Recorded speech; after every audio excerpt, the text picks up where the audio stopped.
Regenerative tourism is about the relationship and exchange between a traveller and a place, so that the traveller is actually involved with the thriving of local ecosystems, local community, local cultures, and the local economy. And that reciprocity allows them to be able to, benefit themselves, but also carry that cycle of energy and regeneration back home with them and into other places that they visit as well. Regeneration is unique because it allows us to adapt and lean into the global issues like climate change, biodiversity loss, systemic racism, this transition to a circular economy, and open up pathways for creativity and innovation. So where sustainability was about kind of what you shouldn't do and checklists and staying within this, regeneration is more open, more creative, more innovative. And so I feel like there's a whole wave of entrepreneurship that's possible.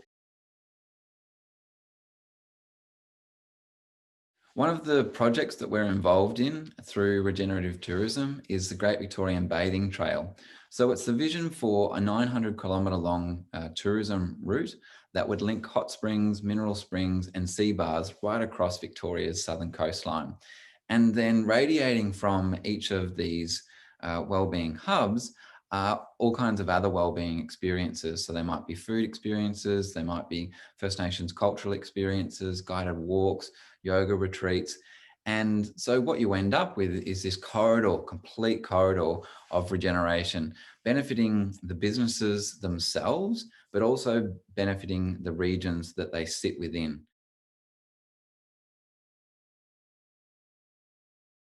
An area of work that we're really passionate about is working in partnership with First Nations elders and communities.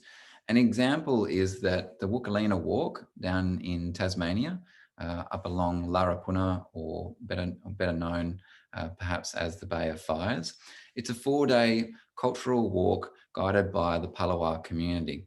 And it's really powerful because travellers are given the opportunity to be able to learn the cultural landscape of northeast Lutruwita or Tasmania, learn about the complexity of the history and culture and the pain associated with colonisation, the impacts on the community, but also then support this rekindling of culture and opportunities for young Palawa people to be able to be out on country and gaining these skills through their job. The key to established leaders being really effective in this transition is that openness to intergenerational collaboration. In my mind, this is super important because established leaders have the influence, have the networks, and have the power to change. But in many cases, they haven't grown up with knowledge or systems around sustainability of regeneration.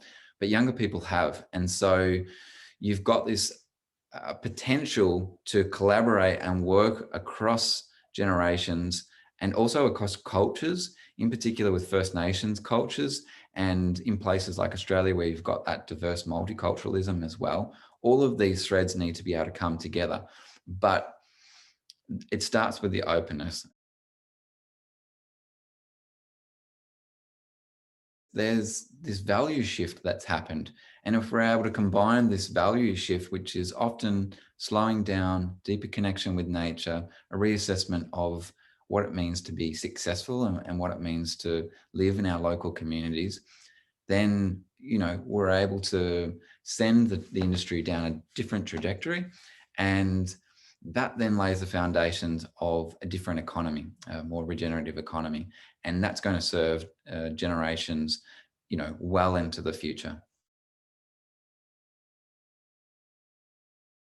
What I love is that business, for example, is a really powerful and relatively agile tool for positive change. And tourism is unique because it empowers the traveler to be an agent of positive change as well as the businesses themselves. And it's place-based because, we're traveling in regions that are often closer to home now. And so we're literally regenerating our own backyards.